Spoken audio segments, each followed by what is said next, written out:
welcome to another episode of ZANTASTIC. This is the podcast where we find out what makes you fantastic. I'm Kathy Zant. I'm your host here, and today we're going to talk about flexibility. What does that mean, and why is it so important to your resilience? Now, in systems theory, they talk about the system that has the most flexibility, the greatest ability to adapt, is the most powerful part of that system. And honestly, that applies to humans as well. If you are the most flexible person, if you can adapt to changing environments, if you can adapt to the world as it is evolving, you have more power. But so many of us get stuck. We get stuck in our beliefs, we get stuck in our past, we get stuck in our story. We get stuck in what we believe to be true about the world and what we believe to be true about ourselves. So how do you get unstuck?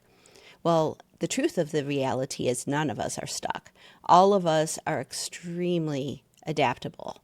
All of us have the ability to be resilient and change.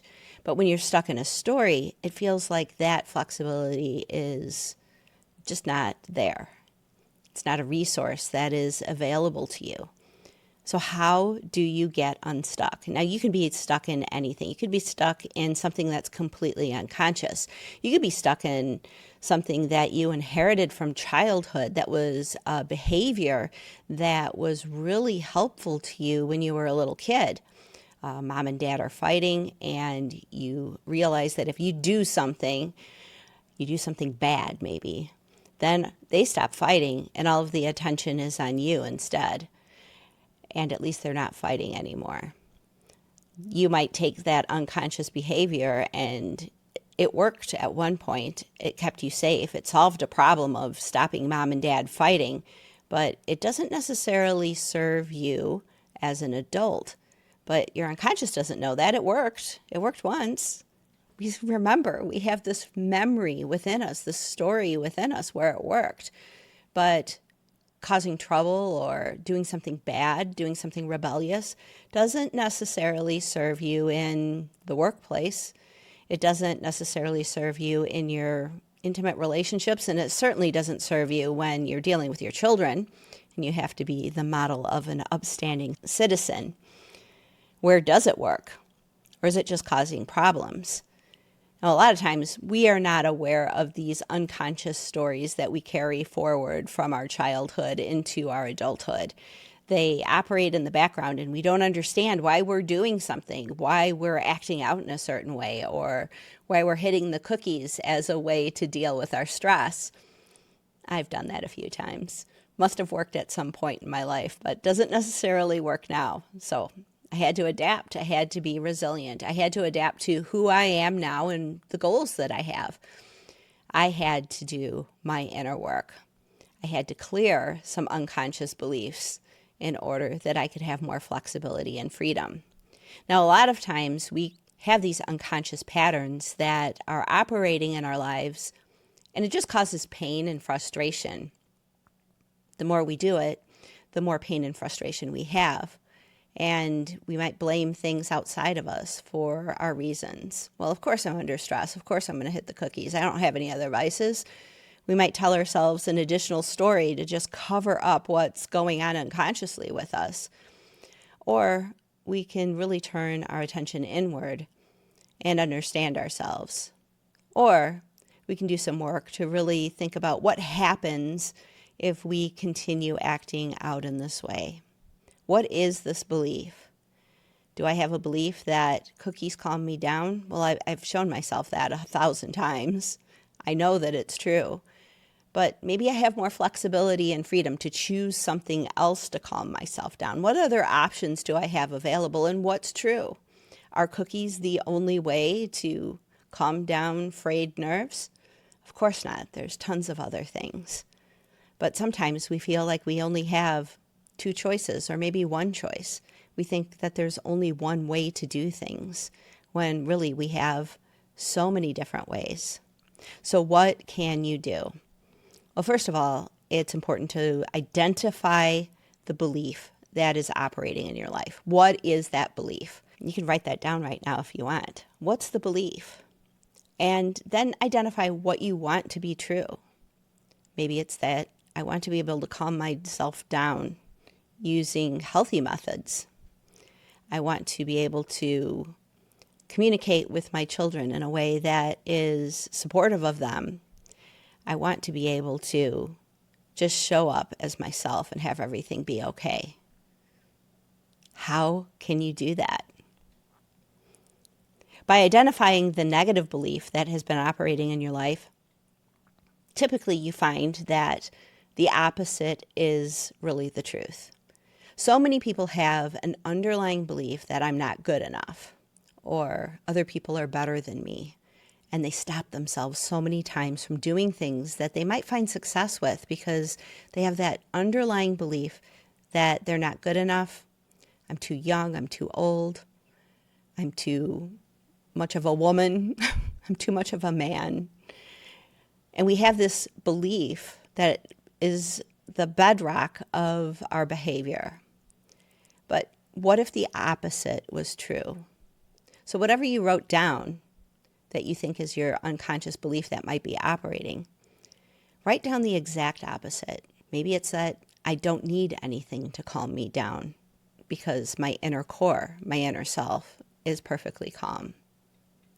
Maybe the opposite belief is I am good enough just by existing, just by being me, by being fully me. I'm even better than anyone else. There is no competition if I'm being fully 100% who I am. There's nobody better than me being me. Nobody else is made just like you. If you can identify the opposite belief that's true, you start realizing how ridiculous the unconscious, unhealthy belief is, the one that's been holding you back. The juxtaposition of the truth of who you are against the old belief that's been holding you back or operating in the shadows. When you see them side by side and realize what they really are and what they really mean, the ridiculousness, the absolute BS of the old belief becomes very apparent. But take it a step further and really look at that old belief and what happens to your life if it gets to be in control. If that part of you that needs to have that keeps running the show. Because there's a part of you that knows that it can solve a problem with the old belief. You stay safe by believing that you're not good enough, right? You don't put yourself out there. You don't get any criticism. Nobody says anything negative to you. It's keeping you safe. But what happens to your life if it keeps running the show? Take it to the nth degree. Like, what's your life look like if that part of you is the one that's running the show? Go to the next 5 years. 5 years of eating cookies every day, probably not a good thing for a lot of parts of my body. What about your negative belief?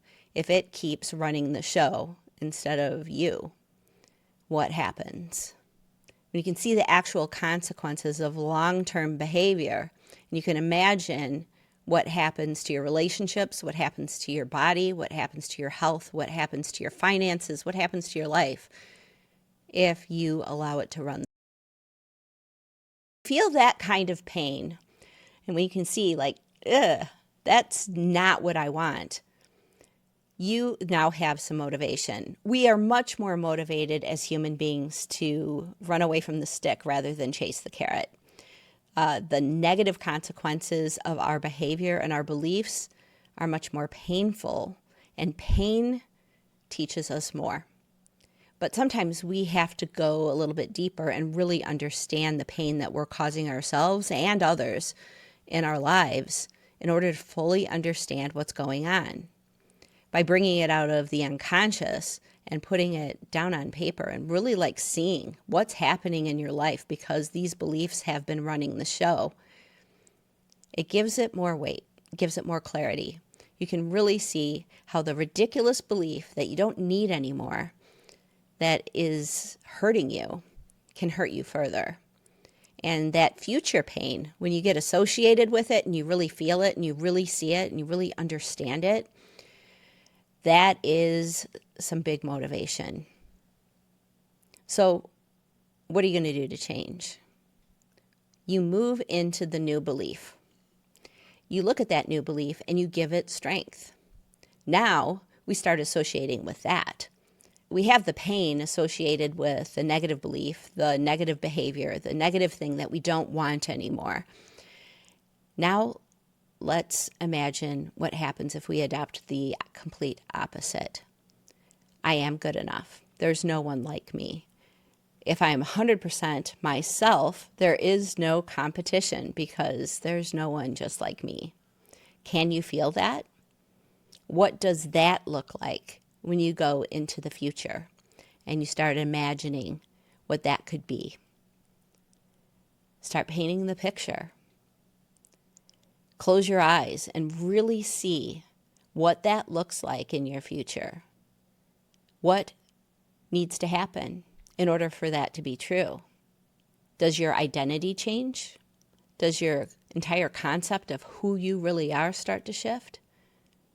Start seeing yourself wearing clothes you haven't worn in 10 years, with a bank balance that is supportive of everything that you want to do. Whatever is your ideal, start really painting the picture of it, the vision of it in your mind. And then start talking to friends in your head. When you have that new self-concept and that new self-identity, when you can see yourself there, what do your loved ones say to you? What conversations happen that you want to have happen? Is there someone congratulating you on achieving something?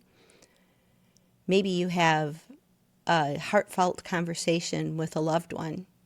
Maybe you have conflict in a relationship and you start seeing a picture of you having great conversations with your loved one and you can hear the things that they're saying. How does that feel in your body?